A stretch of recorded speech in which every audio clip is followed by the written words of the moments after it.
अनजाने अजनबी। Hello guys, welcome back to my channel. स्वागत है आपका आज के ब्लॉग में। आज का ब्लॉग ना थोड़ा स्पेशल होने वाला है। स्पेशल होने वाला है? हाँ, मतलब थोड़ा अलग, क्योंकि आज सिर्फ एक ही कमेंट का हम रिप्लाई करेंगे। और सच्ची में ना वो कमेंट, मेरी बर्फी गिर गई। सच्ची में वो कमेंट पढ़ के मैं खुद स्ट्रेस में आ गई हूँ। और जिन पे जो बीती होगी तो उनके तो क्या ही सिचुएशन रही होगी। सच्ची में बहुत स्ट्रॉन्ग लड़कियां हैं यहाँ पे। तो कमेंट पढ़ते हैं गाइस। कहाँ गई? तो कमेंट है Deepika world. Hello the and जीजू। दी, मेरी शादी को दिसंबर में 3 साल हो जाएंगे। अरेंज मैरिज थी मेरी। लड़का गवर्नमेंट जॉब पे है और एक लौता है। उसको देख के मेरे घर वालों ने मेरी शादी की थी बहुत धूमधाम से। 1 साल तो शादी का ठीक निकल गया, पर ये सब मेरी सास से नहीं देखा गया कि बेटा तो बहू का हो गया। वो छोटी छोटी बातों से मेरे पति को सिखाने लगी और हमारी अनबन स्टार्ट करवा दी। मेरे पति आपस में डिस्टर्ब रहने लगे। मेरी तबीयत बिगड़ने लगी। टेंशन ले ले उसे मेरे हार्मोन्स अनबैलेंस हो गए और मुझे पीकोड और थायराइड हो गया, जिससे मेरा वेट गेन काफ़ी ज़्यादा हो गया और कंसीव करने में प्रॉब्लम आने लगी। सास को जब मेरी प्रॉब्लम का पता चला तो मेरे पति को भड़काने लगी, अब इसको बच्चे नहीं होने और ये देख कैसी मोटी सॉरी और देखिए कैसी मोटी बेकार हो गई है। मेरे पति मुझे मोटी देख के बोलते, तू साथ चलने लायक नहीं है। आपस में बहुत दूरियां होने लगी। फिर मेरे इन लॉज ने प्लानिंग से मुझे घर से बाहर रेंट पे शिफ्ट करवा दिया, मेरे पूरे सामान के साथ, कि तुम बाहर खुश रहोगे। मेरे पति ने मीठी बातें करी बाहर खुश रखूंगा तुझे, वहां मम्मी भी नहीं होगी। मैं बातों में आ गई और बाहर शिफ्ट हो गई। उसके बाद मेरे साथ बस 5 दिन रहे। उसके बाद मेरे इन लॉज के साथ रहने लगे। मैं रेंट वाले घर पे अकेली रहती। मुझे झूठ बोल के कि ऑफिस में नाइट शिफ्ट है, कभी भी ये नहीं बोला कि मैं इन लॉज के साथ हूँ। झूठ बोलते गए मुझे। मैं अकेली 2 मंथ रही रेंट पे और खर्चा मेरे घर वाले देते थे। काफ़ी बार सोचा वापस इन लॉज के पास चली जाऊं मैं। फिर मुझे ये बोला गया, तेरा क्या है वहाँ, तू अलग कर दी अब। सब मेरे पति और इन लॉज बोलने लगे मुझे। फिर मैंने अपने पति की पुलिस कंप्लेंट की तो मेरे पति थाने में आके बोले मैं साथ रहूँगा। कंप्लेंट वापस मैंने ले ली ताकि बात आगे ना बढ़े। फिर वहाँ मेरे घर वाले और उनके घर वाले आए तो मेरे पति ने कहा अपनी लड़की को कुछ दिन के लिए अपने साथ मायके में ले जाओ, मैं कुछ टाइम अकेला रहना चाहता हूँ, मैं डिप्रेशन में हूँ। ऐसा बोल के मेरे घर वाले घर ले आए कि बेटा जब आप नॉर्मल हो जाओ तो आ जाना लेने लड़की को। 1 साल हो गया मुझे मायके में बैठे हुए। मेरे पति लेने नहीं आए और बोलते हैं मुझे डाइवोर्स लेना है, मुझे नहीं रहना इसके साथ। झूठ बातें बना दी मेरे बारे में। हमने बहुत कोशिश की पति को मनाने की, पर वो नहीं मान रहा है। पंचायत भी हुई थी 3, नहीं माना कि अगर ये आ गई तो मैं सुसाइड कर लूँगा। मैं और मेरे घर वाले बहुत परेशान हैं कि मेरी लड़की का रिश्ता ना टूटे। उस चक्कर में हम कोई केस भी नहीं कर रहे। अब बताओ दी एंड जीजू मैं क्या करूं? मेरे पति ने मुझे 1 साल से ब्लॉक कर रखा है, कोई कांटेक्ट कहीं से नहीं है। इन लॉज सब एक हो गए हैं, सब बोलते हैं कि हमें फैसला चाहिए। मैं उस घर में वापस इसलिए जाना चाहती हूँ क्योंकि मेरा पति पहले ठीक थे, अब वो किसी के सिखाए में चल रहे हैं। उनके माइंड में दूसरी शादी के सपने दिखा दिए कि तू तो गवर्नमेंट जॉब लगा हुआ है, तेरे तो जब भी रिश्ता हो जाएगा, अब भी रिश्ता हो जाएगा। अब के टाइम में नफरत करने लगा है मुझसे मेरा पति। मैं बहुत दुखी हूँ दी, वो बात करने तक को भी राजी नहीं है। यार मतलब मेरे पढ़ते पढ़ते स्ट्रेस हो रहा है और मैंने ये कमेंट ना बहुत बार पढ़ी। देख देख के मैं सोच रही हूँ यार इतनी प्रॉब्लम्स चल रही है। मैं कुछ नहीं बोलूंगी, मैं सिर्फ आने की जो राय है ना मैं वो लेना चाहूंगी जिससे मेरा भी स्ट्रेस कम हो जाए, जो ये कमेंट पढ़ के हुआ है। क्योंकि इतनी प्रॉब्लम झेलने की तो मेरे अंदर क्षमता नहीं है। आज ये 2 घंटे पहले से परेशान है, इसने ये कमेंट पढ़ा है। और एक तो इतनी लंबी कमेंट थी ना, तो आया तो ये 8 घंटे पहले है, अब से 8 घंटे पहले। देखो अगर तुम्हें दिख रहा हो। बट तो इतना बड़ा था तो पड़ा नहीं, पड़ा अभी 2 घंटे पहले, और इसका हो गया पूरी तरीके से दिमाग खराब। अब सही नज़रिए को समझते हुए मैं तुम्हें एक बात कहना चाहता हूँ कि आप बेसिकली ये कहना चाहते हो कि आप उस घर में वापस जाना चाहती हो, क्योंकि 1 साल पहले तक, मतलब 1 साल तक आपके हस्बैंड बढ़िया तरीके से आपके साथ रहे थे और उसके बाद एकदम से बदल गए। मैं एक अपना नज़रिया देता हूँ कि जब एक लड़की की शादी होती है ना, वो शादी से पहले ना अपने मन में कुछ परसेप्शंस बनाता है। वो इस तरह के होते हैं कि यार मैं अपनी वाइफ के साथ ऐसे रहूँगा, मैं वैसे रहूँगा, और ऑब्वियसली वाइफ रहेगी तो मैं उसके लिए गिफ्ट्स लाऊंगा, या फिर फास्ट फूड लाऊंगा, या फिर स्ट्रीट फूड ले आऊँगा उसके लिए, किसी दिन गोलगप्पे लाऊंगा, किसी दिन कुछ ले आऊँगा। तो ये है तो 10-10, 20-20 रुपए वाली चीज़, लेकिन शायद उसको अच्छा लगेगा।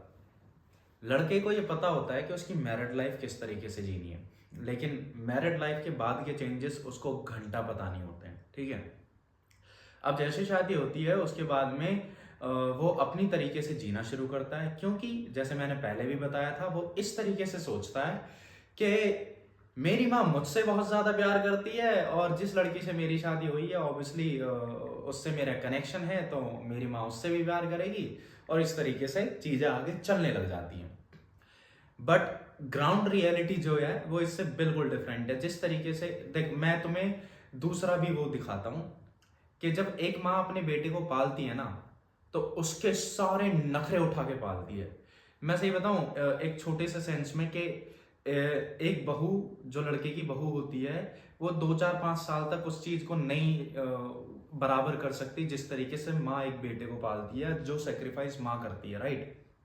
तो वो बहुत एक्सट्रीम लेवल पे होता है। माँ अपने बेटे के लिए यहाँ तक कि बहुत दिक्कतों से भी निकलती है कि कहीं बेटा बाहर गया है तो उसकी टेंशन है, उसके लिए खाना बनाना है, या फिर उससे मतलब जो होता है ना बेइंतहा वाला प्यार, वो अपने बेटे को करती है, राइट।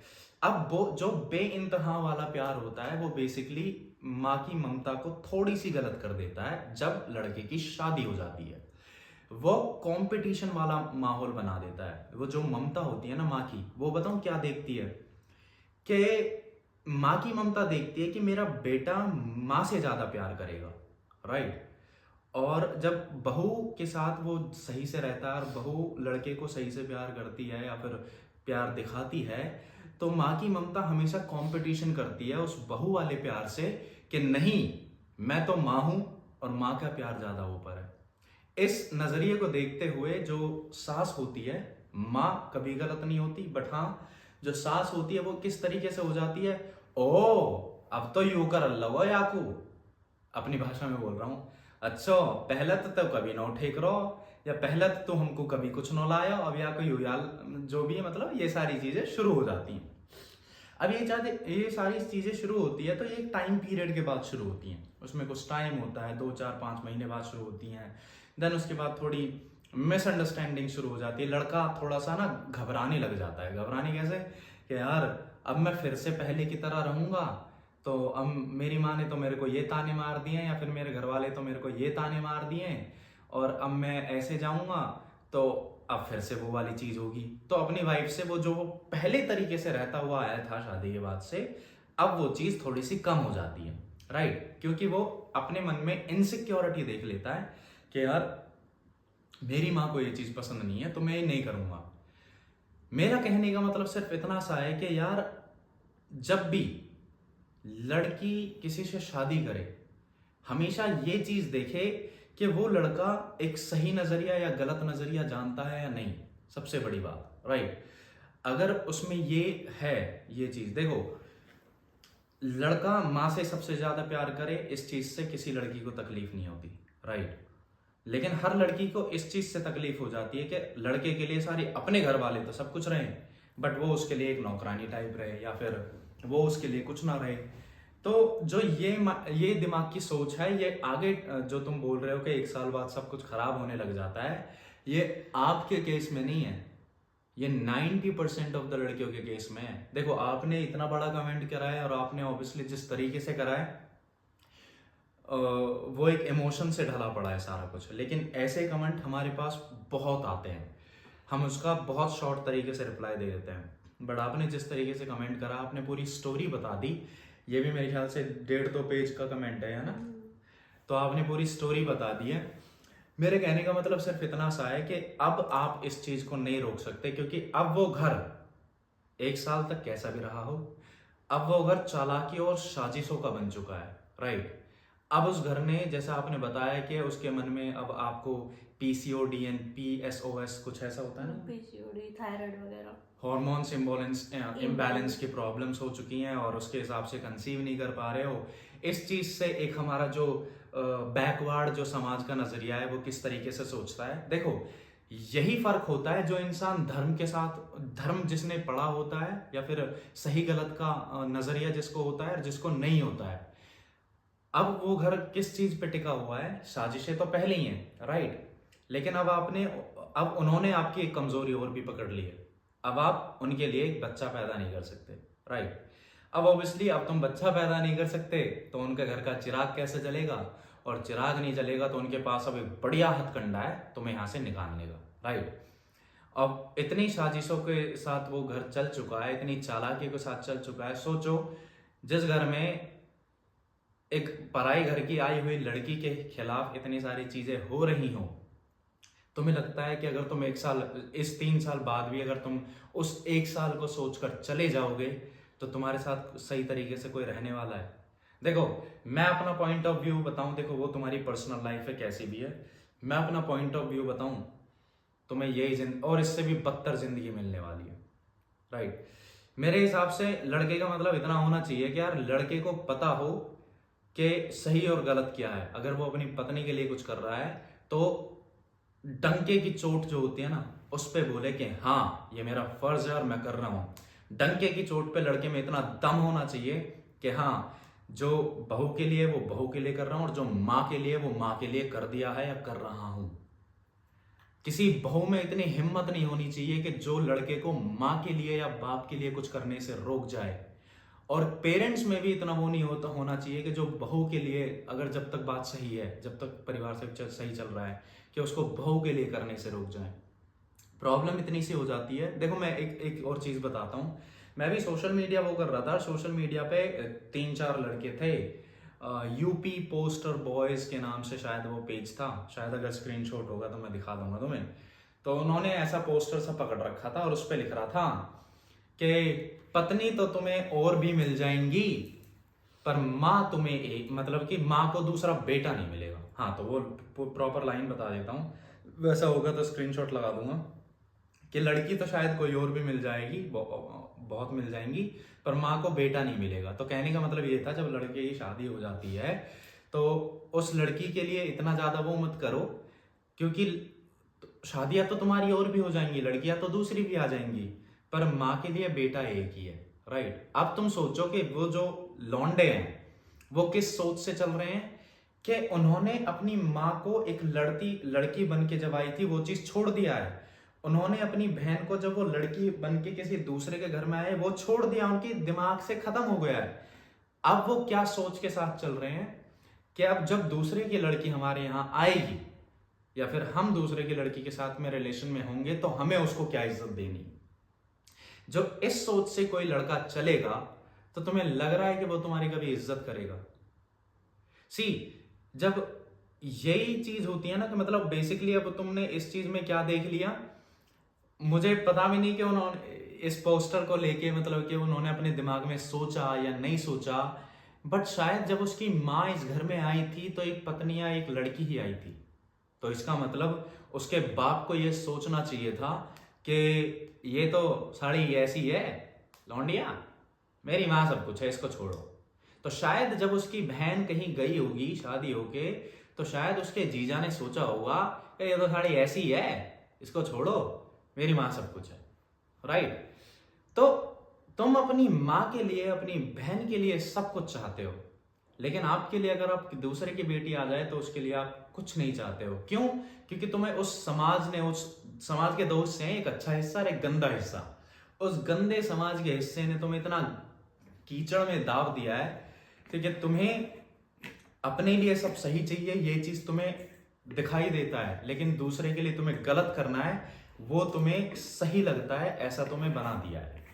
तो जो तुम्हारा हस्बैंड है, जो इस चीज को देखते हुए भी कि सुसाइड कर लूंगा अगर तुम आए, या फिर चालाकी से तुम्हें बाहर भिजवा दिया, और तुम्हारे जो घर जो ससुराल वाले हैं वो अलग अलग तरह की प्लानिंग साजिश के डाइवोर्स चाहिए और बच्चा नहीं हो सकता है, ये नहीं हो सकता है, तो मेरे हिसाब से ये है कि जो घर इस चीज में ऑलरेडी चल चुका है ना, तो उस घर ने अपना नरक ऑलरेडी डिसाइड कर लिया है। ठीक है, उस घर पे बहुत ज्यादा आने वाली लाइफ में बहुत ज्यादा प्रॉब्लम आने वाली है। डजंट मैटर कि वो दूसरी शादी करे, तीसरी शादी करे, चौथी शादी करे।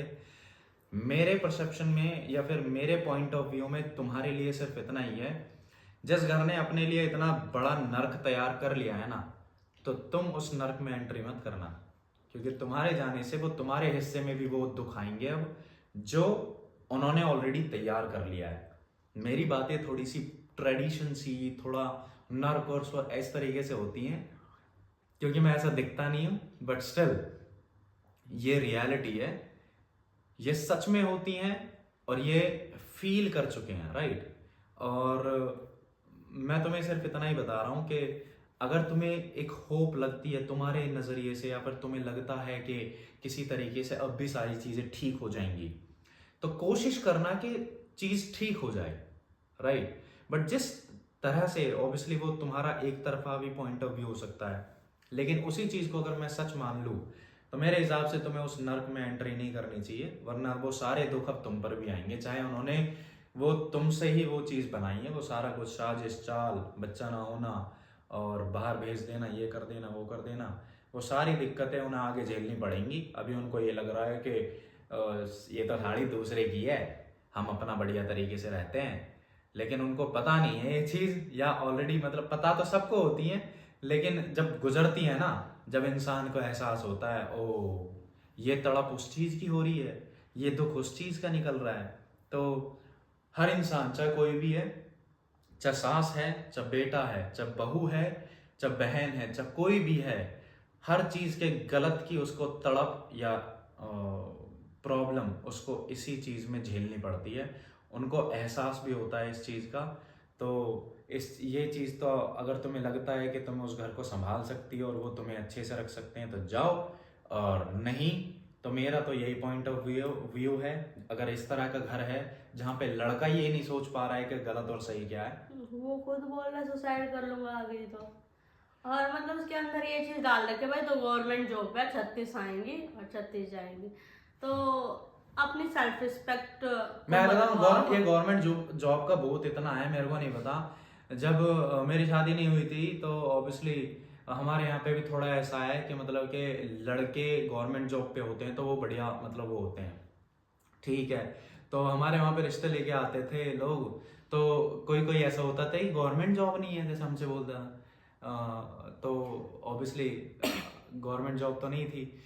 तो मैं ही सोचता था मतलब यार ऐसा क्यों है, मतलब कि गवर्नमेंट जॉब 40, 50, 60, 70, 80, 90 लाख, ऑब्वियसली ये लाख तो मैक्सिमम उसमें होती है जब तुम 20-25 साल की सर्विस कर लेते हो, राइट।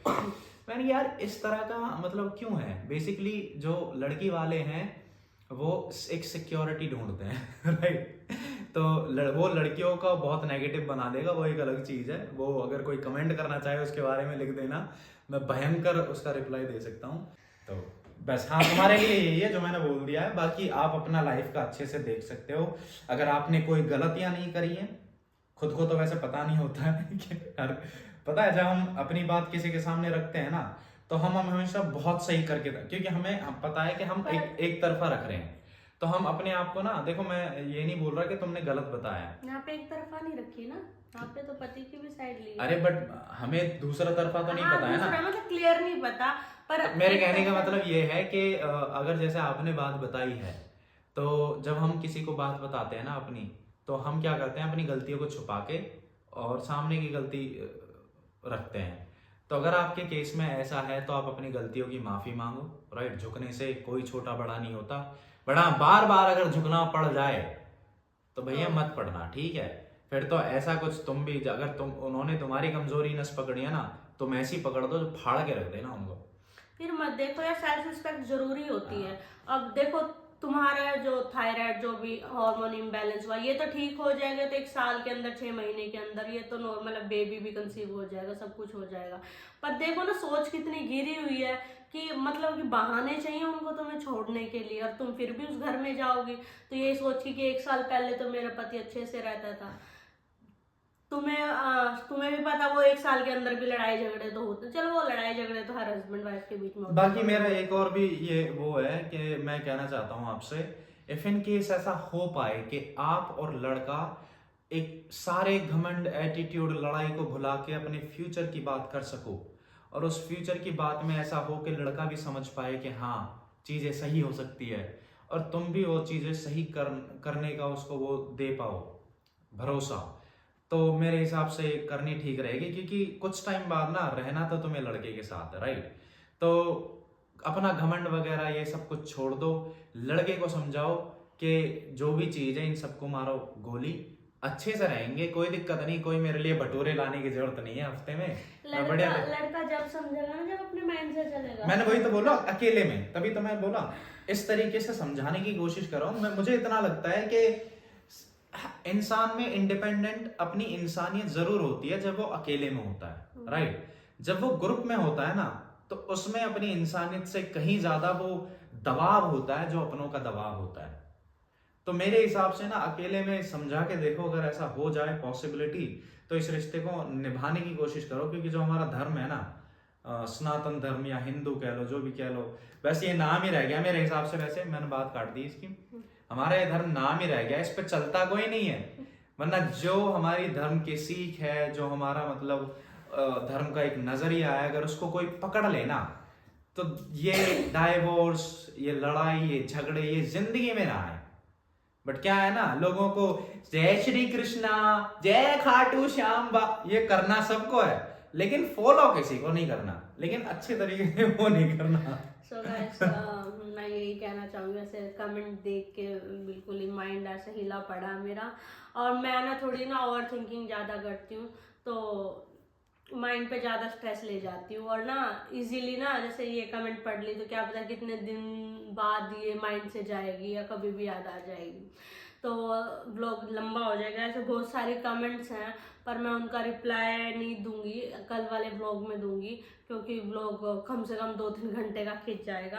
तो सॉरी फॉर कि जिन्होंने कमेंट्स कर रखे हैं कि आज के व्लॉग में रिप्लाई करना, तो मैं कल के व्लॉग में रिप्लाई करूंगी। ये कमेंट बहुत ज़्यादा इम्पोर्टेंट थी और सच्ची में मुझे बहुत फील हुआ, तो इस वजह से मुझे इनका रिप्लाई करना था। मुझे नहीं, मतलब कि मैं तो अन्नी से ही सलाह लेती हूँ, तो मेरे को तो इनकी बातें अच्छी लगती है, मुझसे ज़्यादा इनको नॉलेज है, मैं तो इनकी ही बातों पे चलती हूँ। जैसे हम ये कहते हैं ना धर्म की राह पे चलना, ये धर्म की राह पे चलते हैं और मैं इनकी राह पे चलती हूँ, मेरे को इनको कॉपी करना इजी हो जाता है। तो और मेरे को इनकी बातें सच्ची में बहुत अच्छी लगती हैं, और माइंड ना मतलब ये एकदम पॉजिटिव हो जाता है। तो बस यही कहना चाहूँगी यार, अपनी सेल्फ रिस्पेक्ट भी मत गंवाना। अगर लगे कि हाँ भाई थोड़ा झुकने से सब ठीक हो जाएगा, तो झुकने में कोई प्रॉब्लम नहीं है, झुक जाना। और हस्बैंड से मतलब एक होता है ना, हस्बैंड वाइफ का रिश्ता एक अलग ही होता है, तो बात करके देखना। आप कह रहे हो कि 1 साल से ब्लॉक करके रखा है, तो कैसे ना कैसे करके बात करके देखना। बात अगर सेल्फ रिस्पेक्ट पे आए तो प्लीज़ अपनी, अभी ज़्यादा भी एज नहीं हुई होगी आपकी, 3 साल ही शादी को भी होंगे, तो अपनी लाइफ मत खराब करना अगर बात सेल्फ रिस्पेक्ट पे आए तो बस यही कहना चाहूँगी गाइस। आज का व्लॉग हम यहीं पे समाप्त करते हैं, and tata bye bye, good night, signing off now. मैं एक और बर्फी खा लेता हूँ।